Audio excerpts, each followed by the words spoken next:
The culture has declared this Pride Month.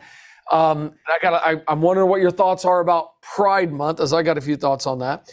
And then I'm looking at, it seems like the youth today are rejecting the whole idea of the LGBT. It seems like the more the LGBT try to push, the more the youth, the younger ones are going, well, wait a minute, hold on just a second. I mean, we had this whole middle school say, listen, we're not going to celebrate that. We're wearing red, white, and blue instead of doing what you tell us. And they're just shocked that these kids are pushing back against the indoctrination being shoved down their throats. So let me start there. Pride Month. What are your thoughts on where we're at in our culture and what's going on with Pride Month?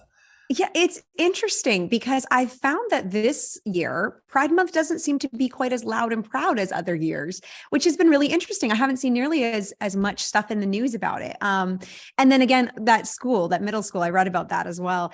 It's interesting. We've seen that happening in my country of Canada, which of course, Canada is even like crazier than the US. Like it's just insane over there.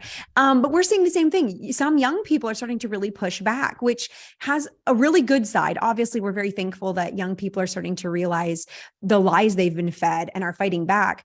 But at the same time, they're not returning to, many of them are not returning to a biblical worldview. They're replacing it with something else. And it'll be interesting to see what that develops into, because if it's not grounded on God's word, it's ultimately probably not going to be something good, right? It's going to be grounded in subjective feelings based on man's word. So it'll be interesting to see what happens. So there's a good side to it, but there's also a bit of a concerning side of, okay, what direction is this going to go? Because it's not a return to biblical truth. It's not a return to how, basing a worldview on the Bible. So it'll be interesting to see what happens. But yeah, I'm glad to see at least some young people are starting to wake up and realize they've been fed a lie that just ultimately isn't going to save them, isn't going to help them. Yeah.